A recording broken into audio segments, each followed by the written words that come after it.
ഒന്നാമത് പറയാനുള്ളത്,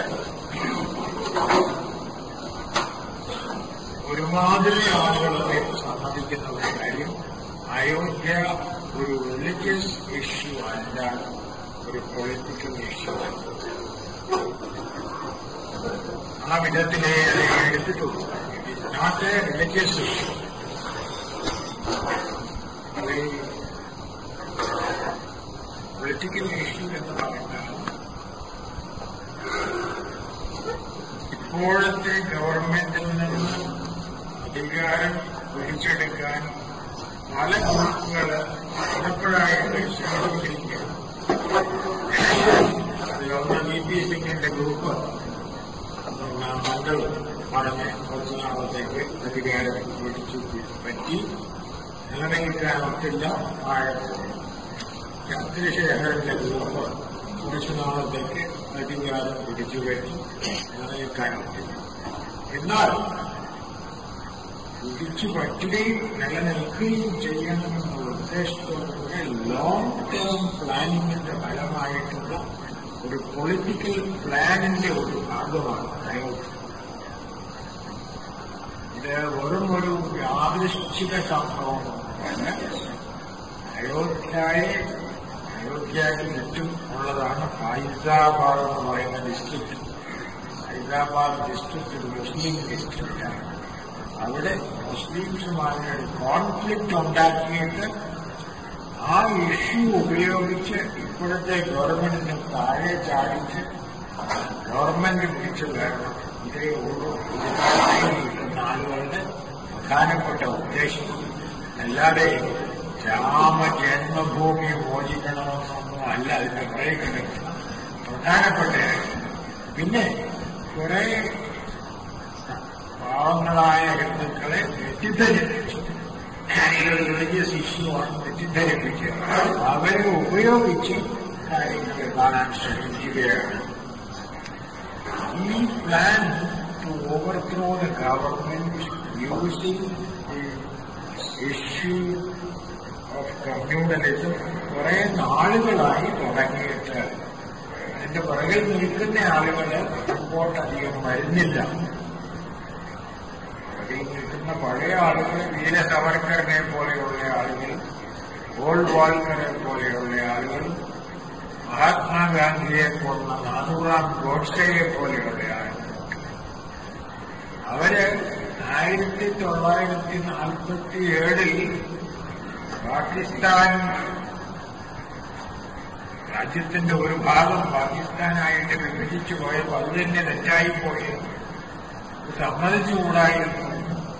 അവരെ കൊണ്ട് ഇവിടെ പിടിച്ചു നിർത്തി അവരെ ഒരു ഹിന്ദു രാജ്യത്തിന്റെ കീഴിൽ നിർത്തേണ്ടതായിരുന്നുവെന്ന് സെക്യുലർ സ്റ്റേറ്റ് എന്നും പറഞ്ഞ് നെഹ്റു ഉണ്ടാക്കിയത് തെറ്റിപ്പോയി. ഇവിടെ ഒരു ഹിന്ദുസ്ഥാൻ ഉണ്ടാകണം. ആ ഹിന്ദുസ്ഥാനിൽ ഹിന്ദുക്കളല്ലാത്ത മറ്റെല്ലാവരെയും സെക്കൻഡ് ക്ലാസ് സിറ്റിസൻസ് ആക്കണം. മുസ്ലിങ്ങള് അവരുടെ രാജ്യങ്ങളിൽ മുസ്ലിം അല്ലാത്തവരെയൊക്കെ സെക്കൻഡ് ക്ലാസ് സിറ്റിസൻസ് ആയിട്ടാണ് ട്രീറ്റ് ചെയ്യുന്നത്. യഹൂദന്മാർ അവരുടെ സ്റ്റേറ്റിലും അങ്ങനെയാണ് ചെയ്യുന്നത്. അപ്പൊ പിന്നെ എന്തുകൊണ്ട് ഹിന്ദുക്കൾക്ക് അങ്ങനെ ചെയ്തുകൂടാ? 1947 നമ്മൾ ചെയ്യേണ്ടത് അതായിരുന്നു. അതിപ്പോഴെങ്കിലും നടപ്പിൽ വരുത്തണം. അതിനുള്ള മാർഗം ഇവിടുത്തെ ഗവൺമെന്റിനെ കയ്യിലെടുക്കുക, ഇവിടെ ഒരു മജോറിറ്റി ഗവൺമെന്റ് സ്ഥാപിക്കുക, ആ ഗവൺമെന്റ് മറ്റുള്ള മൈനോറിറ്റീസിനെ സപ്രസ് ചെയ്യുക, അവരുടേതായ ഒരു ഹൈന്ദവാധിപത്യ ഗവൺമെന്റ് ഇവിടെ സ്ഥാപിക്കുക എന്നൊരു പദ്ധതി വളരെ നാളായിട്ട് ആവിഷ്കരിച്ച് അതിന്റെ ഒരു ഭാഗമാണ് അയോധ്യ. അയോധ്യ വേണ്ടതുപോലെ കിട്ടിയില്ലെങ്കിൽ വേണ്ടി വന്നാൽ ബനാറസിലും ഇതുപോലൊരു പ്രശ്നമുണ്ട്. അവിടെയും ബനാറസിലെ വലിയ ക്ഷേത്രത്തോടനുബന്ധിച്ച് ഒരു മുസ്ലിം ദേവാലയമുണ്ട്. അതുപോലെയുള്ള പ്രശ്നം വരും. അല്ലെങ്കിൽ മധുര, ശ്രീകൃഷ്ണന്റെ സ്ഥലമാകുന്ന മധുരയിലെ കൃഷ്ണജന്മഭൂമി എന്ന് പറയുന്നത് കൃഷ്ണൻ ജനിച്ചു വളർത്തുന്നതായ മധുരയിലെ ക്ഷേത്രത്തിലും അവിടെയുമുണ്ട് മുസ്ലിം ടെമ്പിൾസ്. അതെല്ലാം പൊളിച്ച് അവിടെ ഹിന്ദു ടെമ്പിൾസ് പണിയുക എന്നുള്ളതാണ് അവരുടെ പ്ലാനിലുള്ള പ്രധാനപ്പെട്ട കാര്യങ്ങൾ. അയോധ്യ, ബനാറസ്, മധുര. അപ്പൊ അയോധ്യ അവരുടെ പ്ലാനിങ് വളരെ ഭംഗിയായിട്ട് വന്നു. ആ രഥയാത്ര എന്ന് പറയുന്നത് വളരെ ഡ്രമാറ്റിക്കായിട്ട് ഭാരതത്തിലുള്ള അനേക ലക്ഷം ഹിന്ദുക്കളുടെ ലോയൽറ്റി പിടിച്ചു പറ്റാൻ ആ രഥയാത്രയ്ക്ക് സാധിച്ചു. കുറച്ച് കഴിഞ്ഞപ്പോൾ അതിനകത്ത് പോയ ആളുകൾക്ക് പോലും സംശയമുണ്ടെങ്കിൽ ശരിയായോ ഇല്ലയോ, ഇതൊരു റിലീജിയസ് ആക്ട് ആയിരുന്നോ പൊളിറ്റിക്കൽ ആക്ട് ആയിരുന്നോ എന്നുള്ളതിനെപ്പറ്റി അധ്വാനിക്കുന്നതിന് സംശയമുണ്ട്. എനിക്ക് നല്ലപോലെ അറിയാവുന്ന ഒരാളാക്കുക. അദ്ദേഹത്തിന് ഒരുമാതിരി വിവരമുള്ള ആളാണ്. പക്ഷെ അദ്ദേഹത്തിന് ഇപ്പോൾ രാഷ്ട്രീയ പ്രശ്നങ്ങളാണ്. ഒന്നും ചെയ്യാൻ ഒക്കുകയില്ല. അതിനകത്ത് പെട്ടുപോയിരിക്കാൻ നേതാവാണ്. പിന്നെ അവര് പറയുന്നത് പോലെ ഒന്നും പറഞ്ഞോളാം. മറ്റുള്ളതൊക്കെ പ്രൈവറ്റായിട്ട് വല്ലപ്പോഴും പറയാമെന്നല്ലാതെ. So what we have is a plan to establish a Hindu state in this country which would be a semi-fascist state. Fascist എന്ന് പറഞ്ഞാൽ മെജോറിറ്റിയുടെ ശക്തി കൊണ്ട് മൈനോറിറ്റിയെ അടക്കി ഭരിക്കുന്ന ഒരു സ്റ്റേറ്റ്. ഡെമോക്രാറ്റിക്സിന് നേരെ ഓപ്പോസിറ്റാണ് ഫാഷിസ്റ്റ്. അങ്ങനെയുള്ള ഒരു സ്റ്റേറ്റ് ഇവിടെ സ്ഥാപിക്കാനുള്ള ഒരു പ്ലാനാണ് മഹാത്മാഗാന്ധിയെ പോലുള്ള അതുറാം ഗോഡ്സെ മുതൽ ഇങ്ങോട്ട് വീര സവർക്കറിനും ഗോൾവാൾക്കറിനും ഒക്കെ ഉള്ളതാണ്. അതാണ് ഇപ്പോഴത്തെ ഈ ബജ്രംഗ് ദളിന്റെയും വിശ്വ ഹിന്ദു പരിഷത്തിന്റെയും BJPയുടെയും RSSന്റെയും എല്ലാം ഉദ്ദേശം.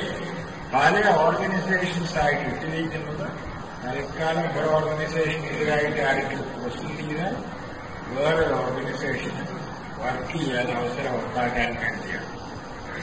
ഫാഷിസം എന്ന് പറയുന്നത് തങ്ങളുടെ അഭിപ്രായത്തോട് യോജിക്കാത്ത ആരെങ്കിലും ആ കൂട്ടത്തിലുണ്ടെങ്കിൽ അവന്റെ മേൽ സമ്മർദ്ദം പ്രയോഗിച്ച് അവനെ വിശ്വാസിയാക്കുക എന്നുള്ളത് ഫാഷിസത്തിന്റെ ഒരു പ്രധാനപ്പെട്ട ലക്ഷണമാണ്. അത് ധാരാളം കാണാം.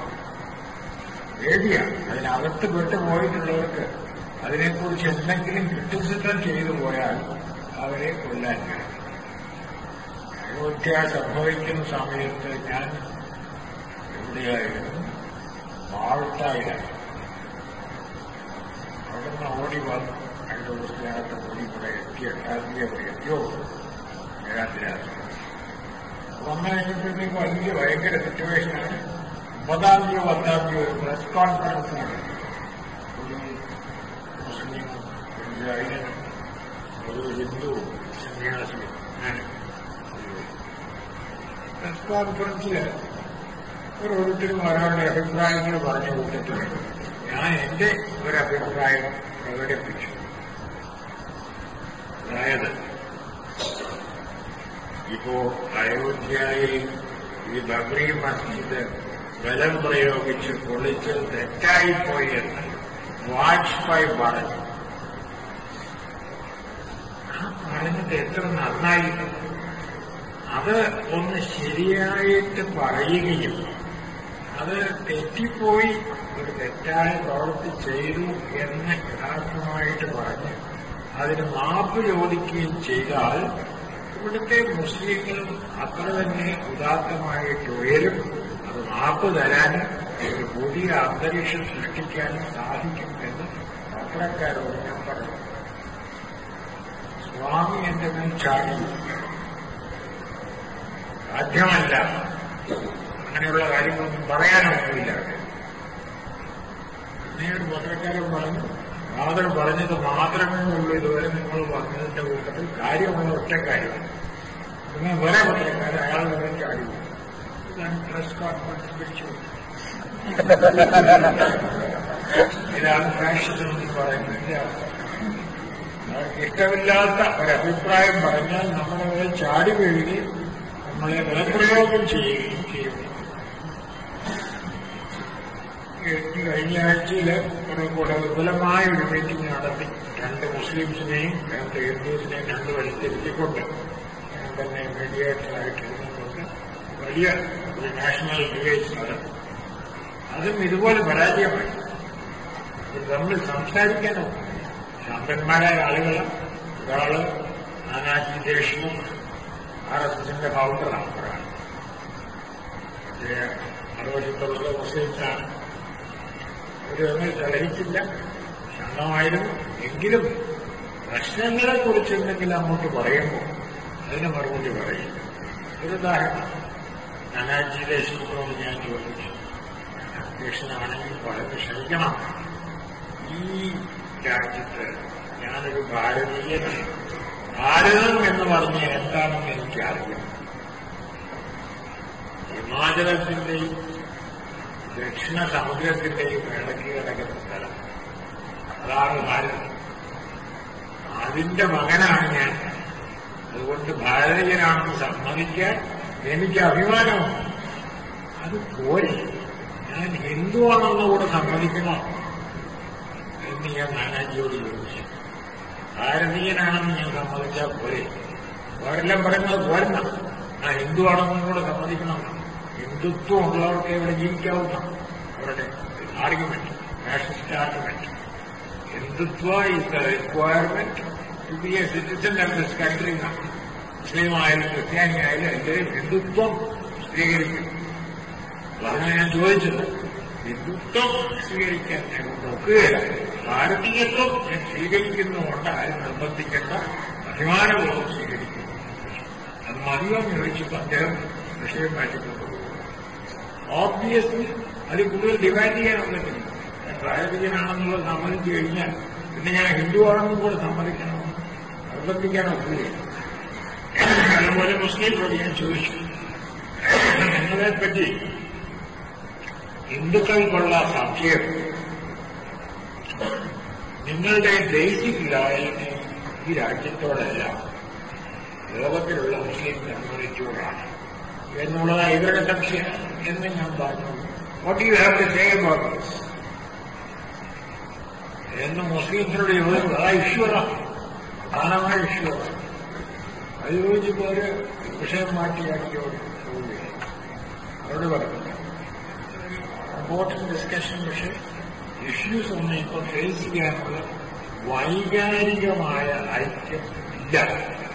ഹിന്ദുക്കളുടെ ഇടയിലും പോളറൈസേഷൻ എന്ന് പറയുന്നത് വന്നുപോയി.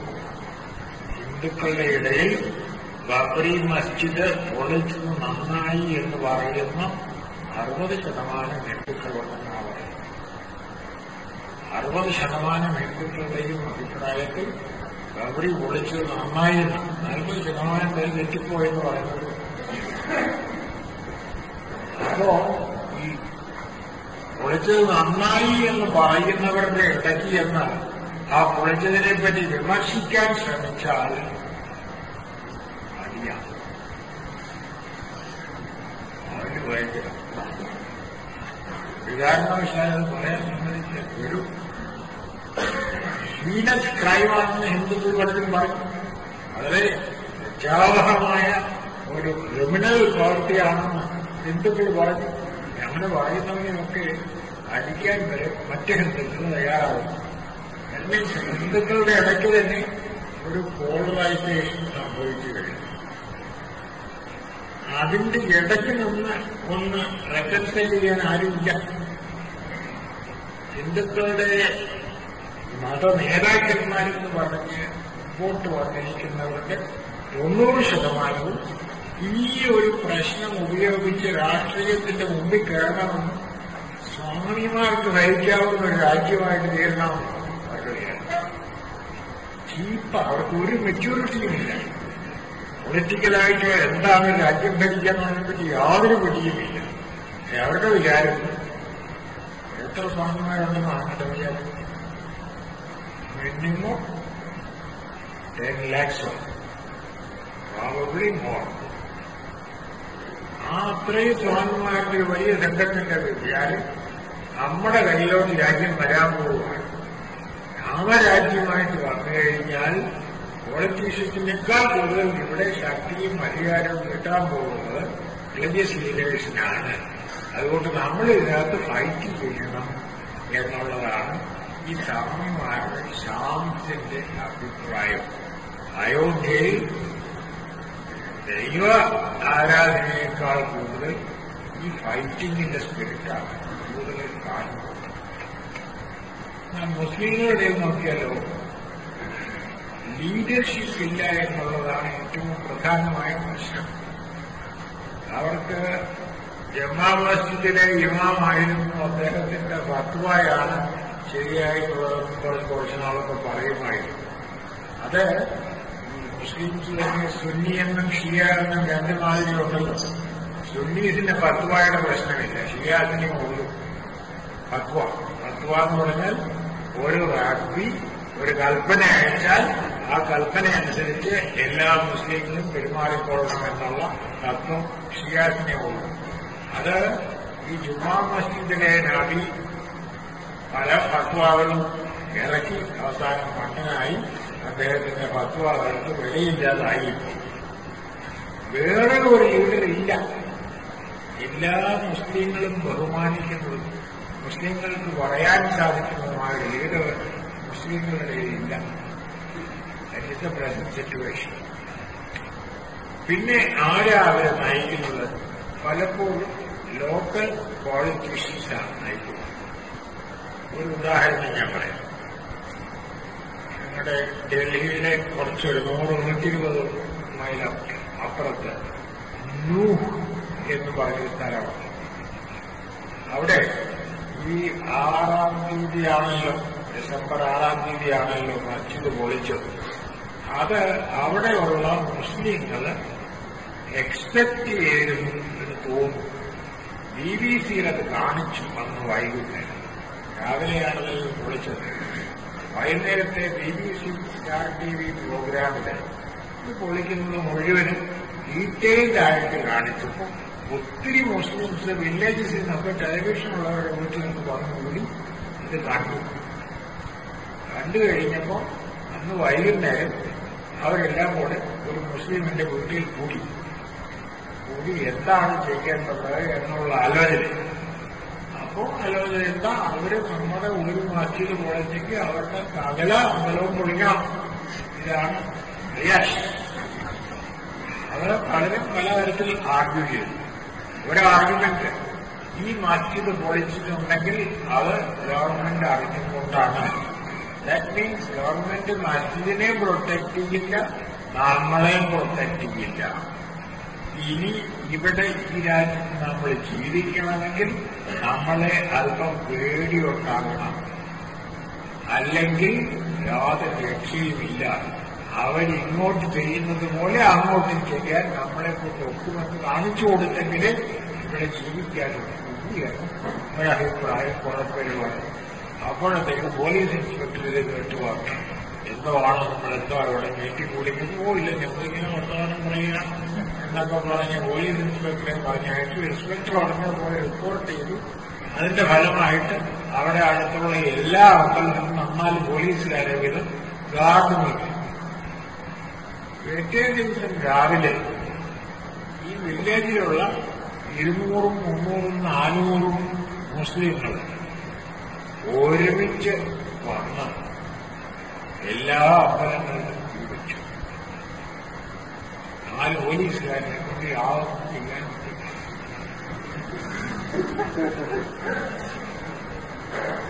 It's helpless. These are ഹിന്ദുക്കളായി, but they can't do it. It is good. അത് ഞാൻ 4 അമ്പലത്തിലും പോയി. പൊളിച്ച 4 അമ്പലത്തിലും ഞാൻ പോയി. എന്റെ പൂജാരിമാരോടൊക്കെ ഞാൻ സംസാരിച്ചു. ഒരെണ്ണം ഇവരുടെ ആര്യസമാജക്കാരുടെ ദേവാലയം, ഹ്യൂജ് ടെമ്പിൾ. അത് പൊളിച്ചത് ആ BBC-യുടെ ആ ഫിലിമിൽ കണ്ട അതേ ഉപകരണങ്ങൾ ഇവരുണ്ടാക്കി. അയോധ്യയിലെ മസ്ജിദ് പൊളിക്കാൻ ഉപയോഗിച്ച അതേ ഉപകരണങ്ങൾ കൊണ്ടുവന്ന് കെട്ടിടമായി ഈ മസ്ജിദ്, ഈ അമ്പലം, ആര്യസമാജ അമ്പലം. അതിന്റെ ഓരോ ഇഷ്ടികയും കുത്തിപ്പൊളിച്ച് താഴെയിട്ട് സിറ്റുവേഷനാണ് ഞാൻ കണ്ടത്.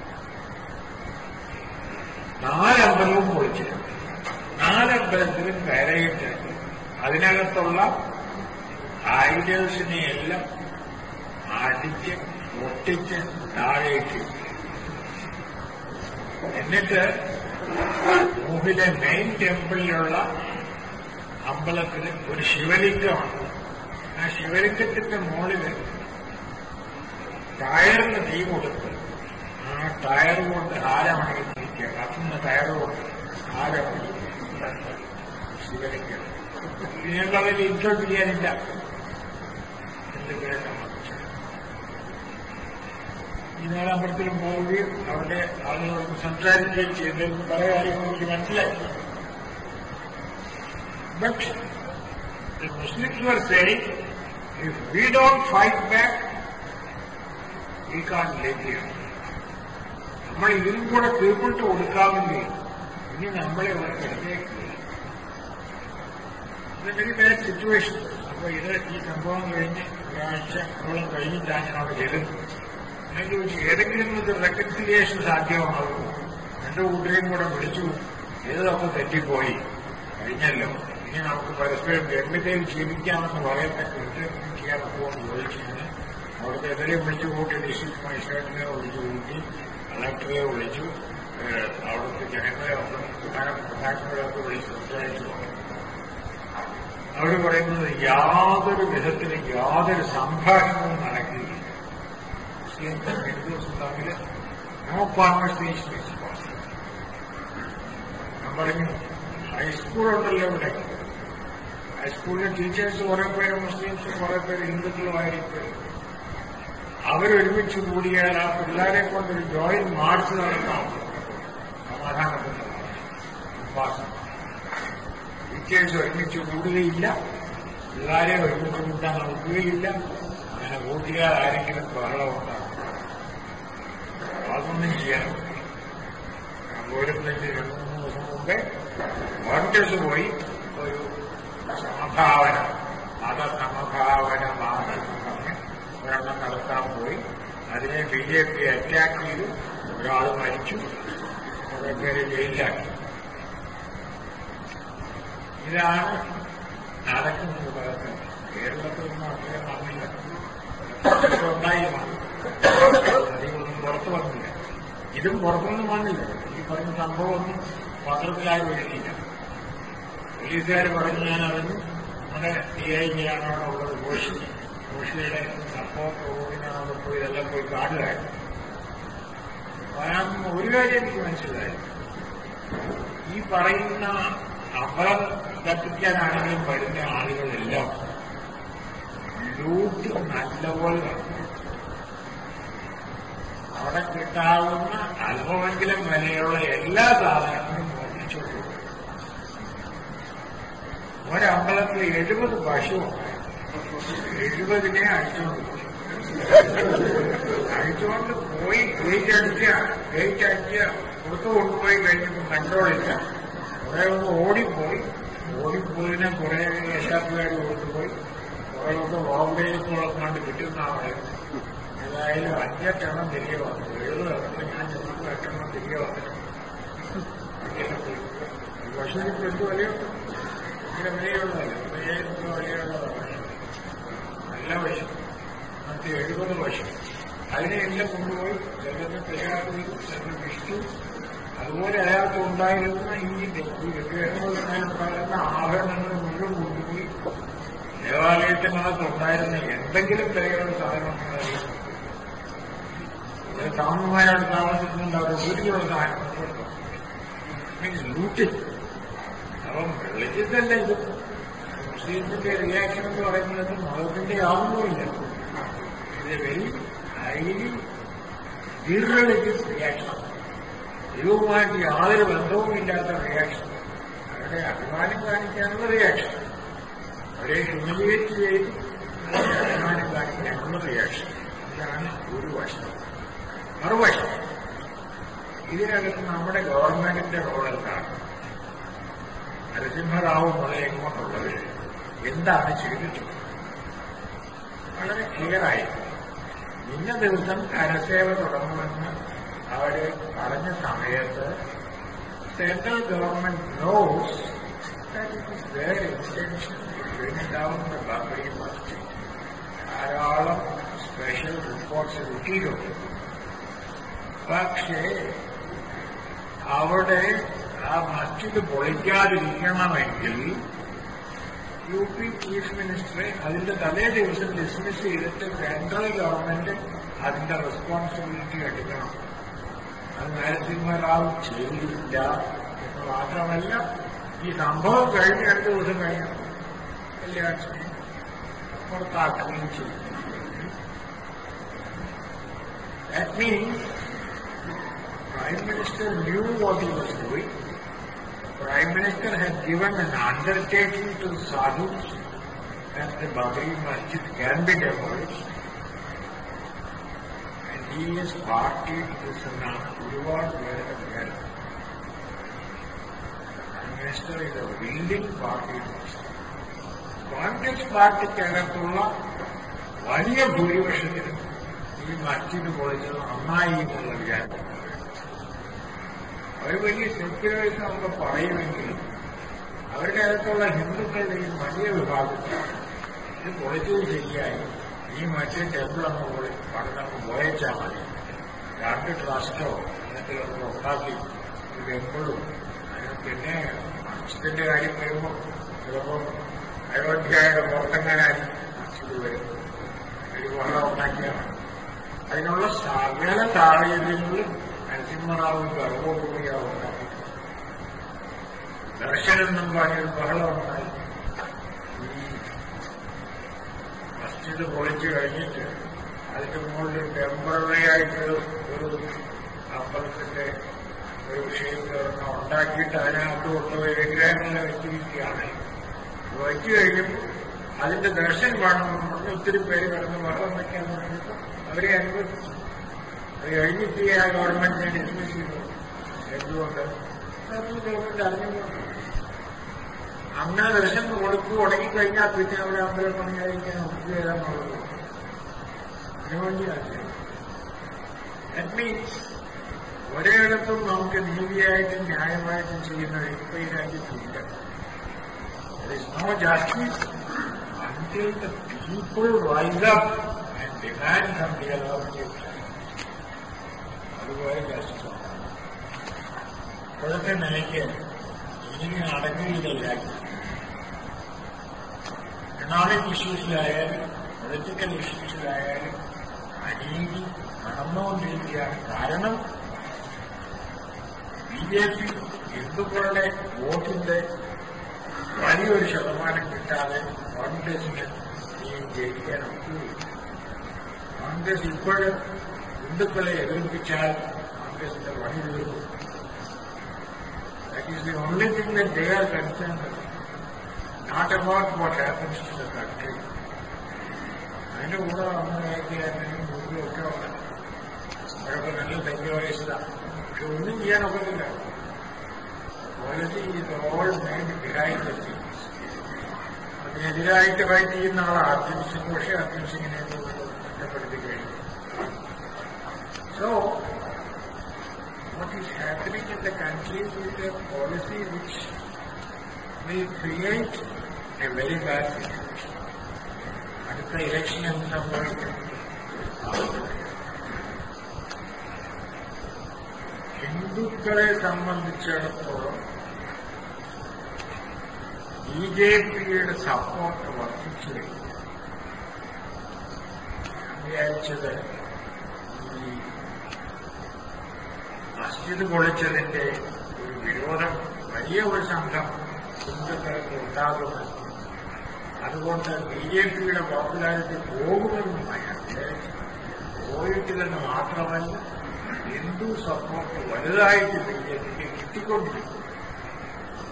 ദാറ്റ് മീൻസ് ഒരു BJP ഗവൺമെന്റ് രാജ്യത്ത് ഉണ്ടാകാൻ ധാരാളം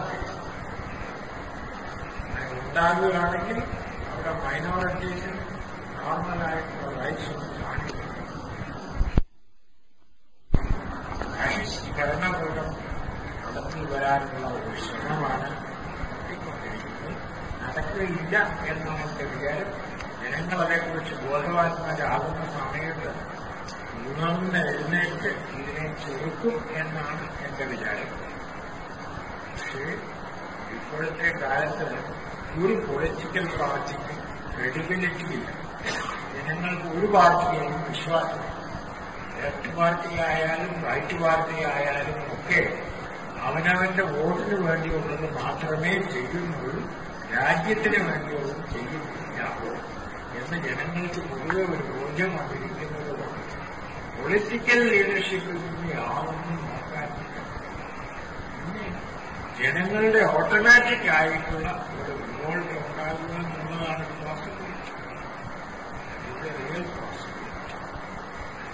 ഇപ്പൊ കൺസ്ട്രക്റ്റീവായിട്ട് എന്ത് ചെയ്യാൻ സാധിക്കും? അയോധ്യയില് പഴയ മസ്ജിദ് പൊളിച്ച സ്ഥലത്ത് തന്നെ പഴയ മസ്ജിദ് പോലെ ഒരെണ്ണം പോയി പണിയുകയാണെങ്കിൽ തീരും.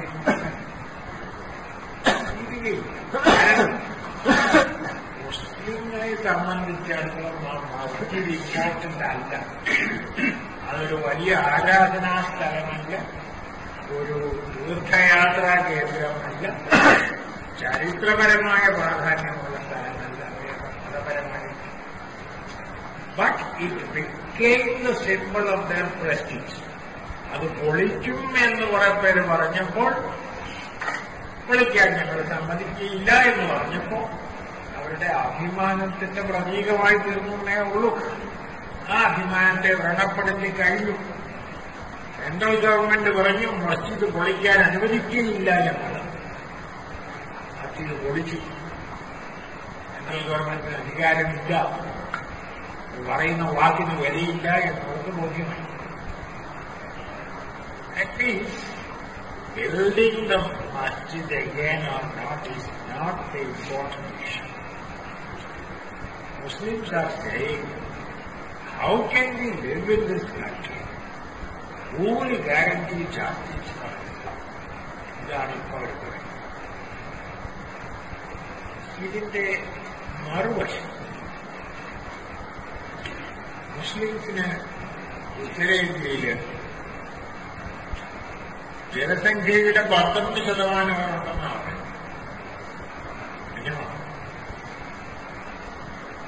പക്ഷേ IAS-ലോ IPS-ലോ മിലിറ്ററി ഓഫീസേഴ്സിന്റെ ഇടയ്ക്ക് 2% പോലും റെപ്രസെന്റേഷൻ ഇല്ല. പോപ്പുലേഷൻ സെറ്റ് 12% ഉണ്ടെങ്കിൽ representation in all strategic posts and really leading government services is less than 2%. That means ഗവൺമെന്റിന്റെ പോളിസി പോലും ഇംപ്ലിമെന്റ് ചെയ്യുന്ന കാര്യത്തിൽ ഹിന്ദുക്കളുടെ കൈയാണ് മുൻകൈയായിട്ട് നിൽക്കുന്നത്. അതിന് കാരണം എന്താ? മുസ്ലിംസിന് എഡ്യൂക്കേഷൻ ഇല്ല, കോമ്പറ്റേറ്റീവ് എക്സാമിനേഷൻ ജയിക്കാൻ ഒത്തില്ല. എന്തുകൊണ്ട് മുസ്ലിംസിന് എഡ്യൂക്കേഷൻ കിട്ടിയില്ല? അവരുടെ സ്ത്രീകൾക്ക് എഡ്യൂക്കേഷൻ ഇല്ലാത്തതുകൊണ്ട് അവരുടെ കുഞ്ഞുങ്ങളെ അവർ പള്ളിക്കൂടുതലായിട്ടില്ല. അവരുടെ സ്ത്രീകൾക്ക് എഡ്യൂക്കേഷൻ എന്തുകൊണ്ട് കിട്ടിയില്ല? അവർക്ക് വേണ്ടി ഉണ്ടാക്കിയ സ്കൂളിലൊക്കെ പഠിപ്പിക്കുന്നത് ഇപ്പോഴത്തെ സർക്കാരിന്റെ മതമാണ്. എന്ന് പറഞ്ഞാൽ ജ്ഞാനം എന്ന് പറയുന്നത് ദൈവവുമായിട്ട് യാതൊരു ബന്ധവുമില്ല.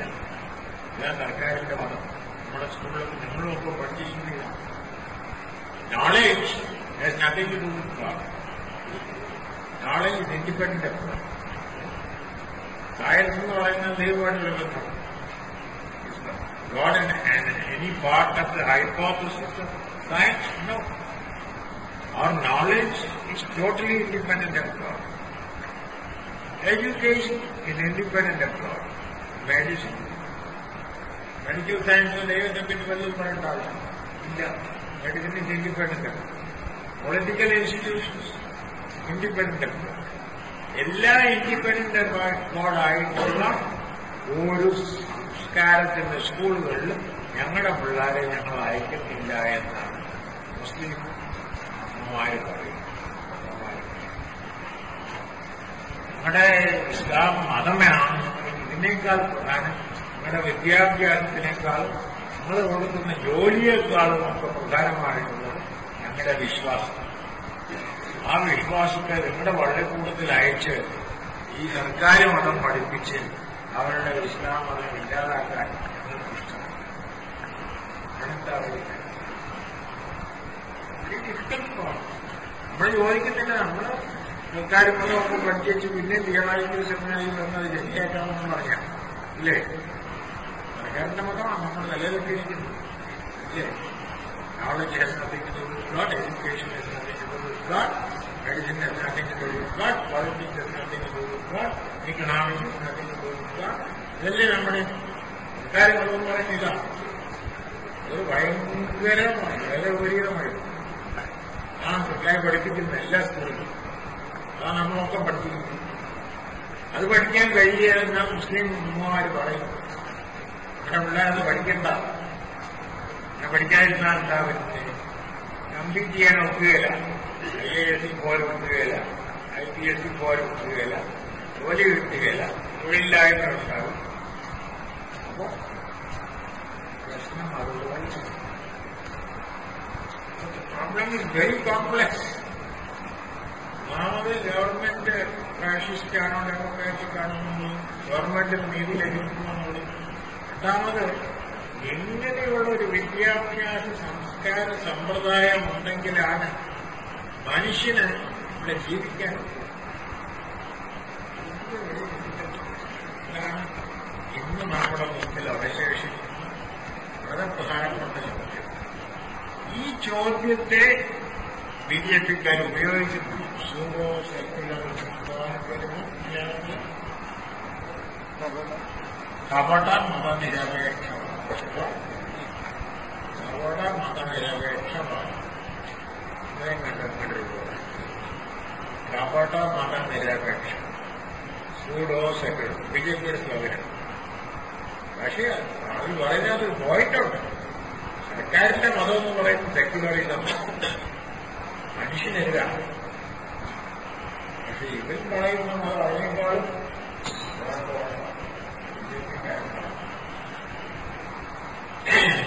So, we are at a point where the whole culture is in question. വെസ്റ്റിന്റെ രീതികളനുസരിച്ച് എഡ്യൂക്കേഷനും മെഡിസിനും ഇൻസ്റ്റിറ്റ്യൂഷൻസും എക്കണോമിക്സും പോളിറ്റിക്സും ഒക്കെ ഉണ്ടായി മുമ്പോട്ട് പോവുകയും മതം ഒരു മൂലയിൽ കിടന്ന് പോളിറ്റിക്സുമായിട്ട് കിടന്ന് കുഴഞ്ഞ് നാശമുണ്ടാക്കുകയും ചെയ്യുന്ന അവസരത്തിൽ ഇതെല്ലാം കൂടെ ഒന്ന് രണ്ടാമത് സോർട്ട് ഔട്ട് ചെയ്ത് ഉണ്ടാക്കുക എന്നുള്ളത് വളരെ ഡിഫിക്കൽട്ടായിട്ട് ഇഷ്യൂ. എന്തെങ്കിലും ചോദ്യത്തിൽ ചോദിക്കാൻ ചോദിക്കും.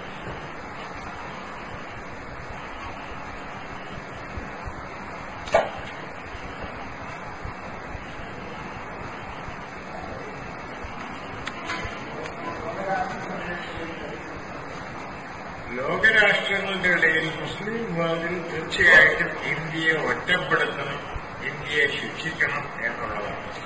നമ്മളെ സംബന്ധിച്ച് പറയുകയാണെങ്കിൽ നമ്മുടെ ഡോഹായിൽ കുർബാന നിന്നുപോയി. കഴിഞ്ഞതിന്റെ മുമ്പത്തെ ഞായറാഴ്ച അവർ നമ്മളെ വിളിച്ചു പറഞ്ഞു ഒരു മുസ്ലിം രാഷ്ട്രമാണ്, ഇന്ത്യക്കാർ മുസ്ലിങ്ങളല്ലാത്തവർക്ക് വരാതിരിക്കാൻ സാധ്യമല്ല, മൊത്തമാക്കാൻ ലക്ഷം നേരെ പോകും. നമ്മുടെ അച്ഛന്മാർ ഇപ്പോഴും അവിടെ ഉണ്ട്, ബാക്കിയുള്ള അച്ഛന്മാരൊക്കെ ആരാണ്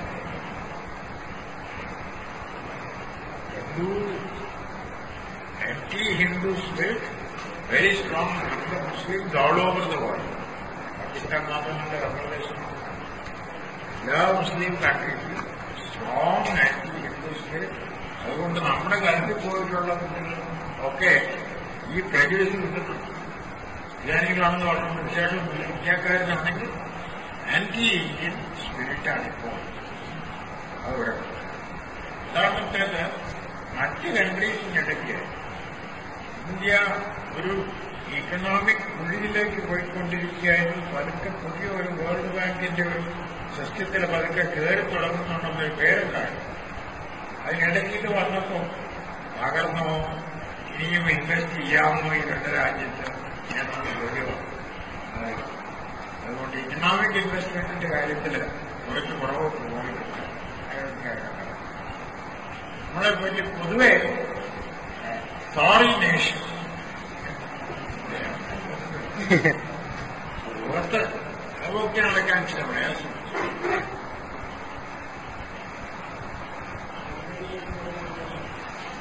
വിളിച്ചോ നിങ്ങളുടെ വഴിയോ വിളിച്ചോ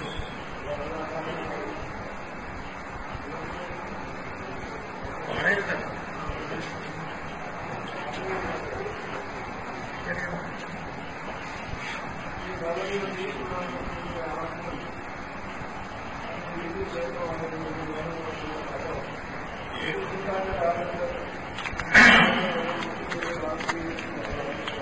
ഈ രാജ്യത്ത് പല ഹിന്ദു ദേവാലയങ്ങളും മുൻപ് ബുദ്ധമത ദേവാലയങ്ങളായിരുന്നു, അല്ലെങ്കിൽ ജൈന വികാരങ്ങളായിരുന്നു. അതൊക്കെ ഓരോ സമയത്തോരോ റിലിജൻ മാറി മാറി വരുന്നതനുസരിച്ച് ടെമ്പിൾസും വികാരങ്ങളും മസ്തും ഒക്കെ അങ്ങോട്ടും ഇങ്ങോട്ടും മാറിയത്. 400 കൊല്ലം മുമ്പ് ഹിന്ദു മാസ്കായിരുന്നെന്നും പറഞ്ഞ് ഹിന്ദു ടെമ്പിളായിരുന്നെന്നും പറഞ്ഞ് ഒരു മാസ്ക് വിളിക്കാൻ ആർക്കും അധികാരം. 400 കൊല്ലം മുമ്പ് അങ്ങനെയായിരുന്നു ആർക്കും പൊളിക്കാൻ. നമ്മുടെ ഒരു പള്ളിയുടെ അടിയിൽ ചിലപ്പോൾ പൊളിച്ചു നോക്കുമ്പോൾ ഒരു അമ്പലത്തിന്റെ ഒരു അവശിഷ്ടം കണ്ടെന്ന് പറയും. പിന്നെ അത് പൊളിച്ച് അമ്പലം ഉണ്ടാവുമെന്ന് പറയണമെന്ന് പറഞ്ഞാൽ ഓരോ സ്ഥലങ്ങളിൽ അങ്ങനെ ഉണ്ടായിരുന്നു. ദേവാലയങ്ങൾ മണ്ണിലുള്ള പലതും മുമ്പേ അമ്പലം ഉണ്ടായിരുന്നു.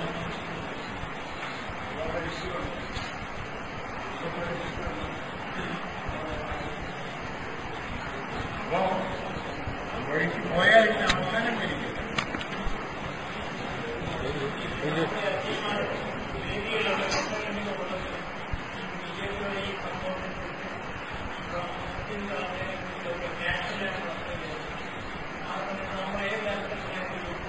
കൂടുതൽ പറയാതിരിക്കുകയാണ് നല്ലത്. വളരെ കെയർഫുള്ളായി. ഞാനിപ്പോ നിങ്ങളോട് പറയുന്ന പോലെ എനിക്ക് പബ്ലിക്ക് പറയാൻ പറ്റും. പബ്ലിക്ക് പറയുമ്പോൾ ഞാൻ വളരെ കെയർഫുള്ളായിട്ട് പറയാം.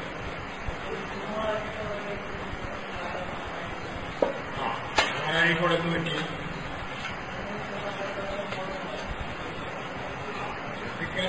കുഴപ്പമുണ്ടാകും. അതിനെപ്പറ്റി എനിക്ക് പേടിയില്ല.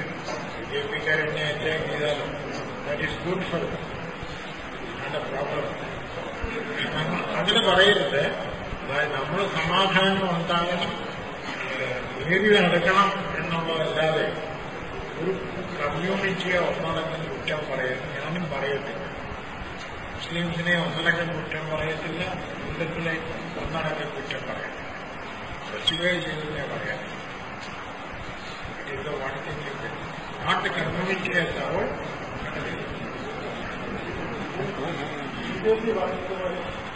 ഇന്ത്യയിലെ ഭൂരിപക്ഷം ഹിന്ദു രാഷ്ട്രമാണ്.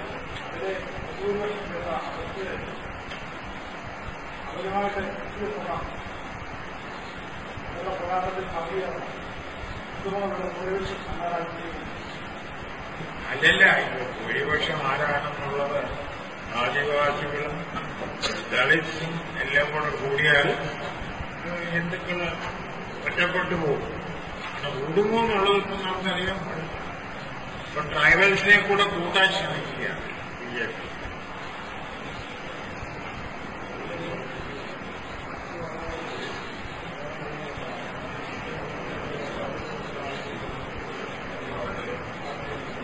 ഇല്ല, മതങ്ങൾ തമ്മിലുള്ള സൗഹൃദ സംഭാഷണം ഇന്ത്യയെ സംബന്ധിച്ചിടത്തോളം തൽക്കാലം നിലച്ച നിലയിലാണ്. വലുതായിട്ടൊന്നും പോകാനൊക്കെ വേണം പറയാം. അല്ലാതെ real dialogue is not taking place. Hindu leaders are not coming interlegal ഡയലോഗിന് വരുന്നില്ല. മുസ്ലിംസും വരുന്നില്ല. കുറച്ച് പേരുണ്ട്.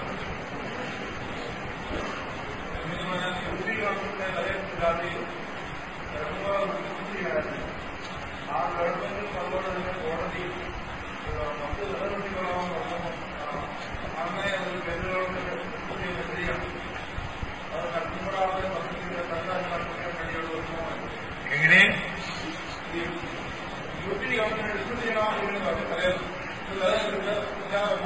ആണെങ്കിൽ അത് മതിയാമായിരുന്നു. നിലവിൽ യു പി ഗവൺമെന്റിന്റെ കയ്യിലാണെങ്കിൽ ഗവൺമെന്റ് അത് മാറ്റി കൊടുത്തിരിക്കണമെന്ന് ഗവൺമെന്റും കോടതിയും ഒരുപോലെ സംരക്ഷിച്ചോളാൻ മനസ്സിലായിരുന്നു. അപ്പം അത് നടക്കുകയില്ലെന്നും ഗവൺമെന്റിന് അറിയാമായിരുന്നു.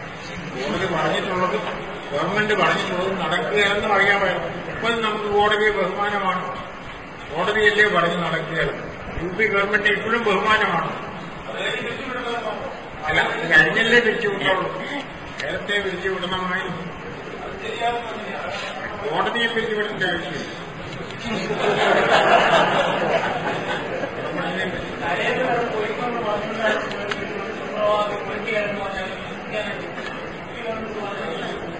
പറയുന്നത് മാത്രമല്ല, എല്ലാ ഇൻഫർമേഷനും ഉണ്ട്. പ്രൈം മിനിസ്റ്റർ എന്ന് പറഞ്ഞാൽ എല്ലാ ഇൻഫർമേഷനും അദ്ദേഹത്തെ എത്തിക്കുന്നു.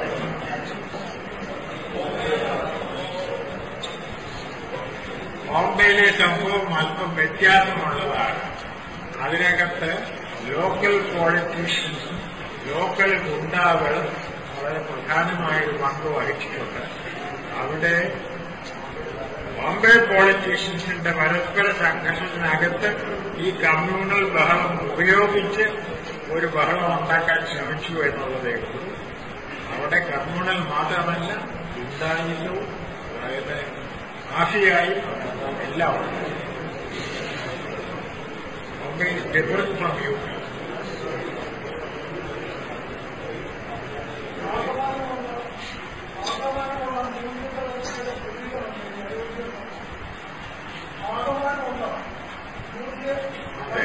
സംശയമൊന്നുമില്ല.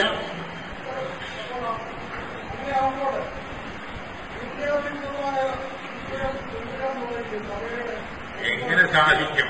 മാർഗം പ്രസംഗിച്ചാൽ മതിയോ? പ്രസംഗിച്ചുകൊണ്ടായില്ല. മൂല്യങ്ങൾക്ക് വേണ്ടി നിലനിൽക്കുന്ന സമൂഹങ്ങളും സംഘങ്ങളും ഉണ്ടാകണം. അത് പ്രാക്ടിക്കലായിട്ട് കാണണം. പ്രസംഗിച്ചുകൊണ്ട് കാര്യമായി. മൂല്യങ്ങളെന്ന് പറയുന്നത് ഗവൺമെന്റുകളിലെല്ലാം കൈക്കൂലിയാണ്. കോടതികളിലും കൈക്കൂലിയാണ്. സുപ്രീം കോടതി മാത്രമേ ഉള്ളൂ കഷ്ടിച്ച് കൈക്കൂലിയില്ലാതെ. അല്ലെങ്കിൽ ഗവൺമെന്റ് പറയുന്നത് പോലെ കേൾക്കുന്ന കോടതികൾ.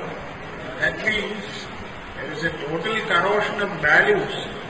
എന്നാലും ജനങ്ങൾക്ക് ഇതെല്ലാം തെറ്റാണെന്നൊരു ബോധമുണ്ട്. ജനങ്ങളിൽ ഇപ്പോഴും കുറെ നല്ല കാര്യം കിടപ്പുണ്ട്. അത് അസെപ്റ്റ് ചെയ്യാനുള്ള മാധ്യമങ്ങളൊന്നുമില്ല. മഹാത്മാഗാന്ധി ഉണ്ടായിരുന്ന കാലത്ത് he was a symbol of these values which were affirmed through his person and through his movements. അങ്ങനെ ആരുമില്ല.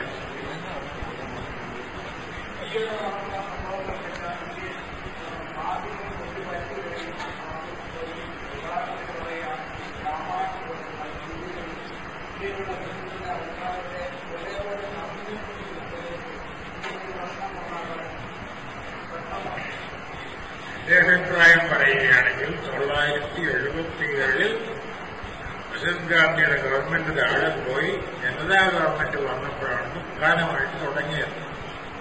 അന്നാണ് ഈ BJP ഇത്രയും വികസിക്കാൻ തുടങ്ങിയത്. ക്ഷേത്രങ്ങളിൽ ലിറ്ററസിയുടെ പേരിൽ കോടിക്കണക്കിന് രൂപ കൊടുത്തത് വെച്ചുകൊണ്ടാണ് എല്ലായിടത്തും BJP ഓർഗനൈസ് ചെയ്തത്. സർക്കാർ പണം കൊണ്ടാണ് BJP ഓർഗനൈസ് ചെയ്തത്. ജനതാ ഗവൺമെന്റിന്റെ കാലത്ത് സർക്കാർ പണം കൊണ്ടാണ് BJP ഓർഗനൈസ് ചെയ്തത്. That means there was already a erosion of values from that time on. അത് കഴിഞ്ഞ് നമ്മുടെ മുന്നിട്ട് വന്നിട്ടുള്ള 3-4 പ്രധാനമന്ത്രിമാരെ 2-3 മാസം ഭരിക്കുന്നവരെല്ലാം വർത്തമാനം രാജ്യത്തിന്റെ പണമെന്ന് രൂപയും ചെയ്തു. കൂടാതെ ഈ ഷെയർ സ്കാം അത് ഒന്ന് ഇത് കോടാനുകോടി രൂപ സർക്കാർ ഉദ്യോഗസ്ഥന്മാരും ബാങ്കുകാരും കൂടെ എടുത്ത് കണ്ടമാനം ചെയ്തെന്നുള്ളതാണ്. അതുപോലെ കൈക്കൂലി, ഇങ്ങനെ എല്ലായിടത്തും ഒരുപാട് അഴിമതി നടക്കുന്നു എന്നുള്ളത് സത്യമാണ്.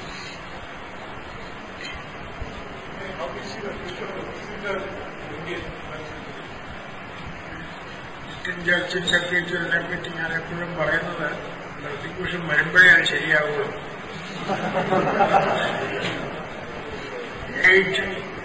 CNI CSI എന്നൊക്കെ പറയുന്ന ഒരുപാട് പണം കിട്ടി വളരെ കണ്ടമാനം കറക്റ്റായിട്ട് കിടക്കുന്ന ചർച്ചകൾ അതൊക്കെ ശരിയാകണമെങ്കിൽ നല്ലതുപോലെ നമുക്കും കിട്ടും. ഈ പ്രോസിക്യൂഷൻ വന്നു കഴിയുമ്പോഴേ ശരിയായ സ്പിരിച്വൽ എനർജി ഉണ്ടാകും. അതിനെപ്പറ്റി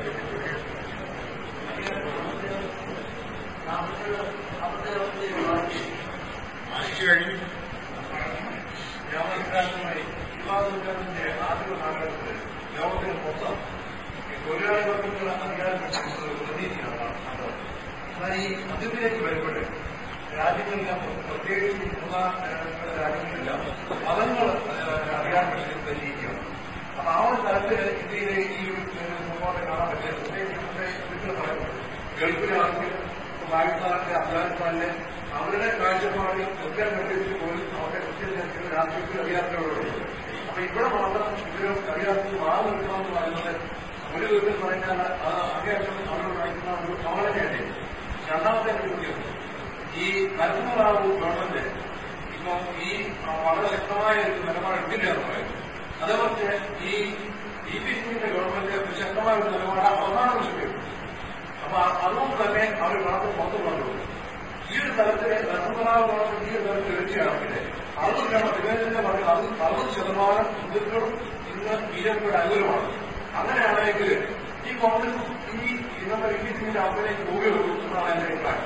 അതുകൊണ്ട് ഇവര് സമന്വയിപ്പിച്ച് നോക്കാൻ ഇപ്പോൾ നിൽക്കുന്നവരാവും കുറച്ചുകൂടി തലത്തിലേക്ക് പോകുന്നതാണ് എന്റെ അഭിപ്രായം.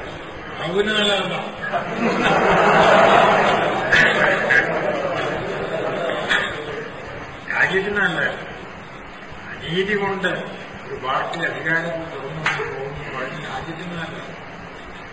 രാജ്യത്തിന് ഇപ്പൊ ഇസ്ലാമിക് കൺട്രീസിലും ഒന്നും ഡെമോക്രസി ഇല്ല. അതിനുവേണ്ടി ഞങ്ങൾ ഫൈറ്റ് ചെയ്തുകൊണ്ടിരിക്കുമ്പോൾ ഇവിടെയും പോവുക. ഇസ്ലാമിക് കൺട്രീസിലും ഡെമോക്രസിക്ക് വേണ്ടി ഫൈറ്റ് ചെയ്യണം. എന്തുകൊണ്ടാണ് ഈ സാദ്ദാം ഹുസൈൻ ഇത്രയും പേരുള്ളത്? നമുക്കാർക്കും ഇഷ്ടമല്ല അയാളെ. അയാൾ ജയിക്കുകയാണെങ്കിൽ, അയാളെ തകർക്കുകയാണെങ്കിൽ, അവിടെ ഒരു ഡെമോക്രാറ്റിക് ഗവൺമെന്റ് ഉണ്ടാകുകയാണെങ്കിൽ ഈ ശൈഖന്മാരെല്ലാം താഴും. അമേരിക്കയുടെ സപ്പോർട്ട് പോകും. അതുകൊണ്ട് അമേരിക്ക സദ്ദാം ഹുസൈനെ കളയാതെ വെച്ചുകൊണ്ടിരിക്കും. ഇതെല്ലാം ഇതിനകത്തെല്ലാം പുറകിലുള്ള ഓരോരുത്തരുടെ താല്പര്യങ്ങളെന്നല്ലാതെ ആരും നീതിക്ക് വേണ്ടി നിൽക്കുന്നില്ല. സദ്ദാം ഹുസൈൻ എന്ന് പറയുന്ന ആള് വളരെ കഴിവുള്ള അയാൾ ഇപ്പോഴ് അമേരിക്കക്കാരെ അടിച്ച് കൊല്ലുകയാണെങ്കിൽ ഇന്ത്യയിലേക്ക് അവിടെ റിവോൾട്ട് ഉണ്ടാകും. ഒരു ഡെമോക്രാറ്റിക് ഗവൺമെന്റ് ഉണ്ട്. ഇറാഖിൽ ഡെമോക്രാറ്റിക് ഗവൺമെന്റ് ഉണ്ടായാൽ ഇറാനിലും ഉണ്ടാകേണ്ടി വരും, സൗദി അറേബ്യയിലും ഉണ്ടാകേണ്ടി വരും, UAEയിലും ഉണ്ടാകേണ്ടി വരും, യുണൈറ്റഡ് അറബ് എമിറേറ്റ്സിലും ഉണ്ടാകേണ്ടി വരും. ഈ ഷെയ്ഖന്മാരെല്ലാം താഴും. സദ്ദാം ഹുസൈൻ താഴെ പോലെ ഷെയ്ഖന്മാരെല്ലാം പോകും. ഷെയ്ഖന്മാർ പോയാൽ അമേരിക്കയ്ക്കുള്ള ഓയിൽ ഇൻട്രസ്റ്റ് മുഴുവൻ കാണും. സദ്ദാം ഹുസൈനെ കണ്ടാലും ഒന്നുമില്ല. നോക്കുന്നത് അമേരിക്കയുടെ കാര്യം.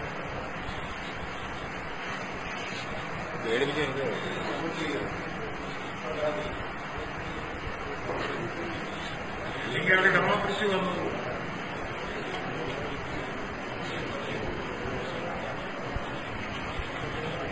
അങ്ങനെയാണ്